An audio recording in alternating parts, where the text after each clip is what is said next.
Hello, it's Chris at Garage Times. Thanks for tuning into the channel. And if you're returning, thanks for coming back. Today I'm working on a 2018 Chrysler Pacifica, and I have a couple complaints on it. I got some stored faults here on the scanner, as well as they're not illuminated at the moment, but it's intermittent. I have that auto start feature that will illuminate on the dash as disabled due to a fault, and then the traction control fault and the ABS fault, they will like all come on, but it's intermittent and they all come on at once. So just trying to see what's going on here today. And if you guys, what I did is I went through the regular OBD2 port, which is down on the left, you know, where it usually is on most vehicles, and just I just wanted to kind of look and see what this would offer for information. And then, but really, I'm gonna need to open the center console behind the scanner here, this plastic bezel stuff, and get in there behind the climate control, because it's a gateway module that Chrysler has now, so you need like a 12+8 connector. And so there's the 12+8 connector that I will plug into the harness side after I disconnect the harness from the gateway module. Those will go into that, and then I will hook my scanner up to this. This is a normal OBD2 connector, so we will get to that. I just was kind of looking at what this said. So, and this is what it is here. Let me just grab the pen here. It says I got a C1252-92 vacuum pump control circuit performance, incorrect operation, and that stored that one. I do have a lot of loss of communication with body control module in this as well. I did notice as well the seat position. When the seats moved, sometimes the seat function, and I don't know for sure if it's related yet, but maybe triggering that trouble tree on the dash with the auto start, traction control, and ABS module. Definitely going to be digging in here to try to figure out what's going on. Lost communication. And some door module, passenger, more door module, like, you know, the front, the rears, and it's an electronic overhead module, and some CAN bus stuff. I don't know if you guys know about buses, but a lot of information will be transmitted on buses through basically voltage signals, and depending on the module speaking, it has a different authority, I guess you could say. Like, some modules have more authority to get through to the computer faster, and we're talking this stuff happens super fast, but some modules, they'll all communicate on this bus, but some will have a higher priority for the computer to read. Like, you know, something related to safety would be more important than something that's not.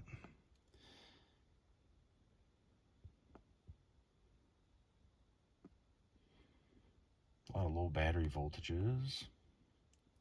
Sometimes you'll get stuff like this when you've swapped out a battery, or your battery's gone dead. So in a lot of my videos, I always recommend always make sure your battery is up to the correct voltage, and that way you can kind of eliminate that. All right.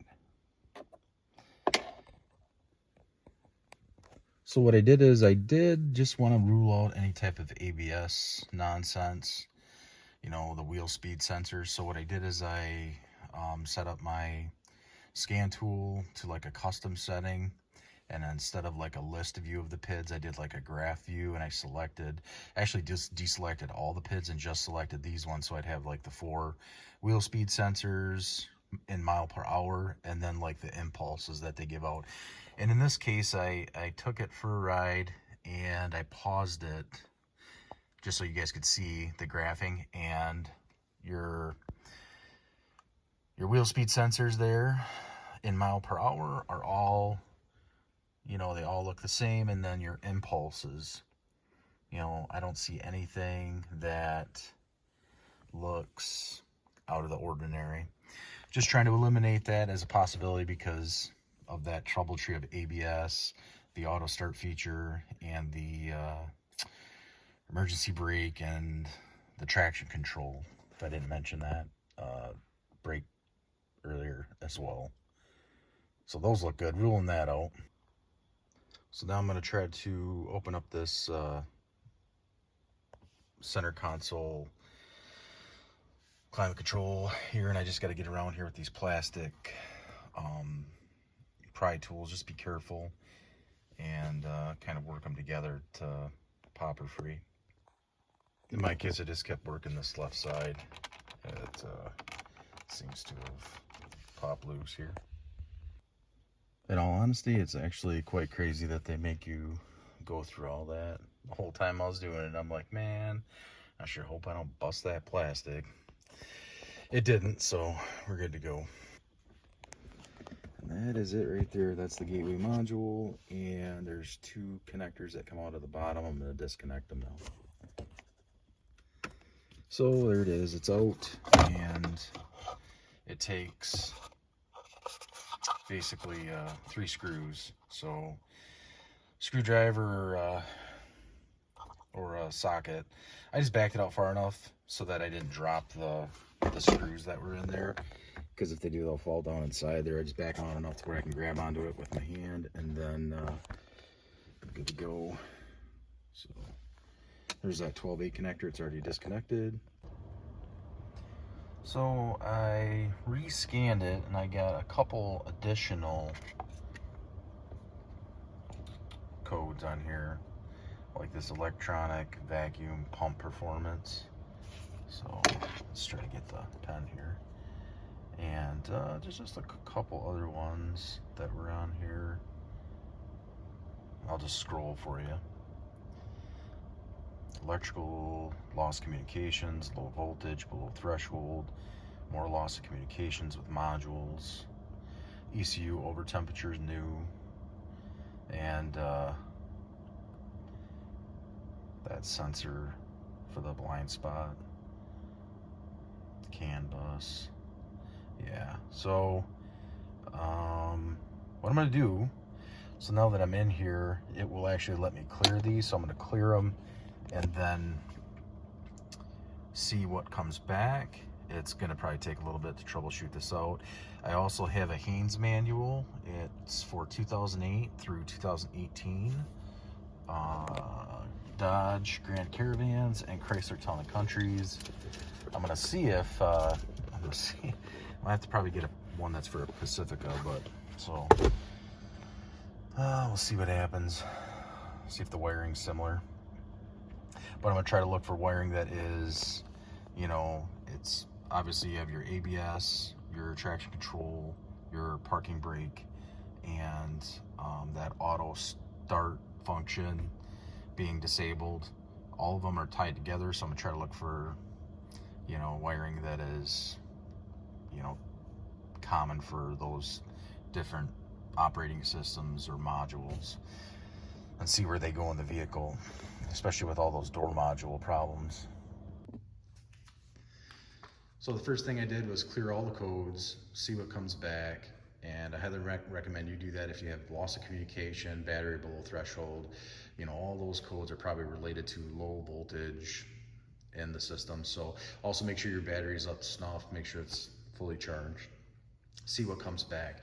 After I did that, nothing came back except for, at least none of the loss of communication, none of the battery stuff. It's all gone. And the only thing that came back was the vacuum pump performance code. And then there was a vacuum pump circuit integrity. I'll put those in the description, the codes for them. They are also in the first part of the video, but I'll put them in the comment section. I mentioned parking brake. Totally disregard that. Parking brake has nothing to do with this. I know it's a long video, but there's a lot of good stuff in the video, so just kind of hang tight here. I mentioned the Haynes manual. The Haynes manual that I had will not work for it. It has to be specifically for Pacifica. I ended up getting some really good wiring diagrams, and that's where we're at with it. So let's get into it.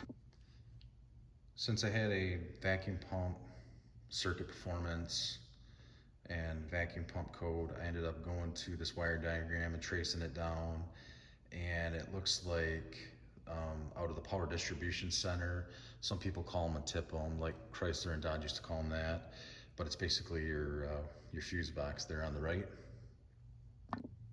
In that wiring diagram, it says there's a fuse F52. I checked that fuse was blown, and just because I'm very redundant, I went and got another fuse and put it in there just to see. Did not blow right away. I drove a bit for a little while, brought it back, and because the codes were gone, but the fuse did blow again for the vacuum pump, F52. That F52 fuse is for the relay for the vacuum pump, the relay for the vacuum pump. So, and that's K11. That fuse allows power to transfer, because it's hot at all times, whether the car's on or not, allows a pathway for voltage and power to be transferred from the contact 30. If you're familiar with relays, there's like a 30 contact, an 87, 87A, 85 and 86. So we're talking about, when you're looking at it, the power flows through that F52 fuse to the 30 on the relay contact. And then on the other side of your relay, you have an 85 and an 86 contact. That's hot when the key or button is pushed, basically on or run. That will be hot at all times. So you're probably asking yourself, well, why did the fuse blow? If you have the same problem, I would initially suspect the wiring coming to and from that distribution box and to your vacuum pump in this case. So to kind of give you a theory of operation for this, like the vacuum pump on this vehicle is electronically controlled. The type of driver that's used for this is a low side driver in the powertrain control module that controls the vacuum pump relay, and that's the relay that we were talking about.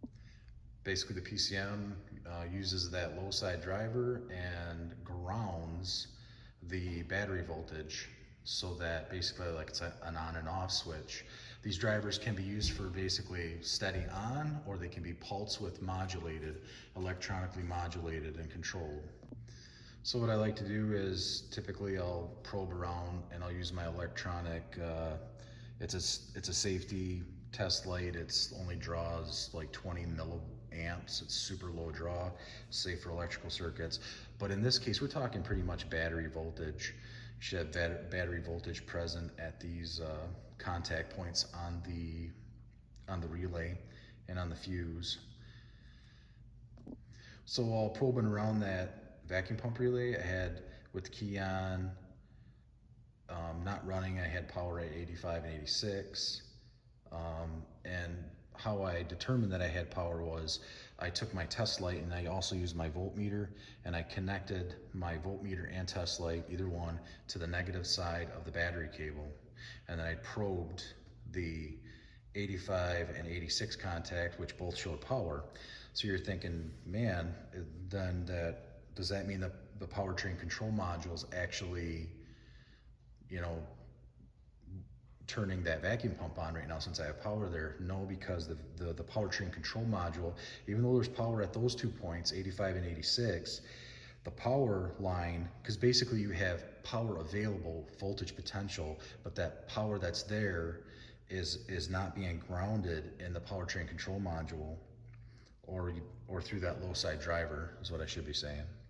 So you probably will show power at 85 and 86, but that control module is not telling that, it's not allowing that vacuum pump relay to pull the arm over from 30's contact over to 87 to allow that pathway to flow. And obviously when I took it for a ride, after I replaced that fuse, I took it for a ride, well, the powertrain control module through that low side driver grounded that, probably definitely allowed the power to flow to the vacuum pump, and then blew that fuse again. So just probing around, I made sure that I had power available at 85, 86. And instead of going like trying to check out the powertrain control module, I wanted to check this vacuum pump out because it's super easy to get to and it's wiring. So that's what I did. So I probed that 30 contact in the relay, had power available. Obviously no power at the 87. Basically inside that relay, that armature, there's like a little arm in there. It sits on 87A, which is like it's like switched off. And then once that powertrain control module grounds that through the low side driver, it pulls that arm over to 87A, or I'm sorry, it pulls it over to the 87 contact, allowing your vacuum pump to energize. But if you have a problem with the wiring, grounding, in this case, something major is going on because it blows the fuse right away. So to kind of cut to the chase, I used my test light and voltmeter. I checked the wiring. I disconnected the vacuum pump, and I'll show you here in just a sec. And I checked the ground side and the power side, and we'll just show you how we did that here. So I just took off that plastic cover here, and then this air box that was here, just so I could get in here and see. And that is your vacuum pump there. That vacuum pump there, and this is your wiring plug connector for it, right? So I disconnected it. Let me get a shot of the other one here. This is the vacuum pump side plug for it, vacuum pump side.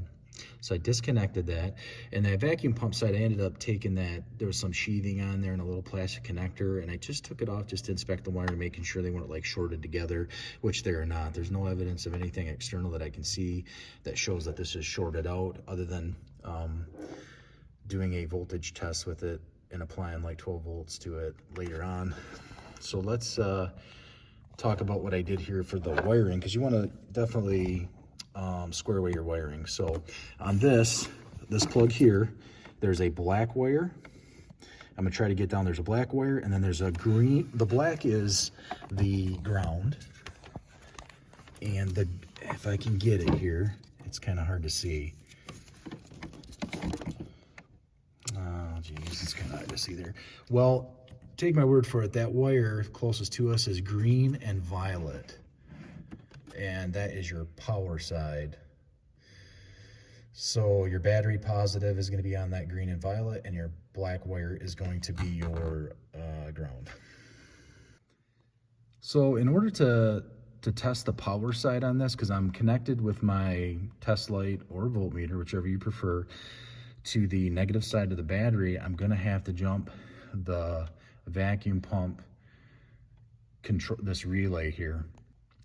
And with the vacuum pump disconnected, we should, after we jump that relay, and I'll show you, we should have test light come on, and you should have battery voltage. And the wires specifically are that green and violet colored. That's the one we'll be checking. Negative side of the battery cable for the test light, and then checking that, see if there's 12 volts there. So in order to do this, you'll have to get another fuse and replace that fuse. In this case, I'm using one that's really not designed for it, but it'll work.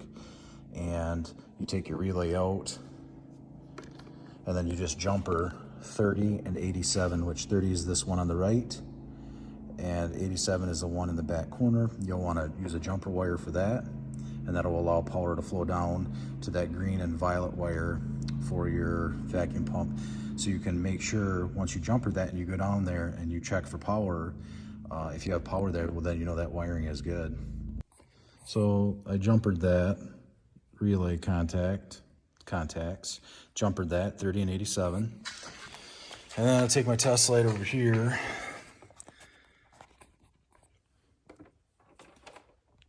So now that we have that jumpered out, we have a fuse in place. We're going to go down to the wiring connector for the vacuum pump. It's actually the wiring to the connector for the vacuum pump, and hopefully I'll be able to get in here. And so basically I'm just probing the terminal for the green and violet. And as you can see, that green and violet wire, the power wire does show good presence of voltage there. And just for argument's sake, I did put the voltage meter on there and it does show battery voltage. So now that we're done probing the power side, we know the power side of this wiring circuit from the totally integrated power module or distribution center, the fuse box, all that wiring down there is good. I have battery voltage going there. So now I'm going to check the ground side of the circuit. So let's go down here and check this out here using that test light again. There's a spade terminal in there, and all I'm going to do is touch my test light to the spade terminal for the black wire. And as you can see, my test light lights up. So essentially what that means is, and just so you know, I also put the voltmeter on there too, and it shows the presence of voltage as well.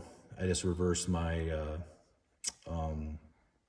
my battery connections basically. So when you're probing to check the ground side of a circuit with a test light or a voltmeter, you're going to have to put your test light or voltmeter, one of the leads are going to have to go on the battery positive, and then you'll take the opposing lead and go to the ground side, the black wire in this case. So I know all my wiring is good for that until that point. I have battery voltage, I have a good ground, everything is good to go for that wiring. So my next test that I did already off camera was I just put 12 of basically battery voltage on both of those terminals. I back probed it and put power to it, back probed the connector on the, when I say connector, I mean on the vacuum pump. This is connected to the vacuum pump. I back probed this and I put power to it, and it immediately arced like a little spark, and the vacuum pump did nothing other than make a kind of a clicking sound like it's seized up. So that's what we're going with. I suspect 100% that if I had an inline fuse for that test for the vacuum pump, when I put power to it, it would have blown that fuse as well. Bad vacuum pump. So hopefully this helps. This is a long way around on this deal, and I did some research on this vacuum pump, and it turns out like they're in kind of low supply, or they're only offered by Mopar, Chrysler. So I'm gonna kind of shop around and see what I can get. I got a couple prices like $330 and stuff like that. If you drive without it, you just won't have the auto start disable feature, along with you have that traction control and ABS light on, so they'll potentially be non-functional for you. So with that said, this is Chris from Garage Times. Hopefully this wasn't too long of a video and an over explanation like I always do.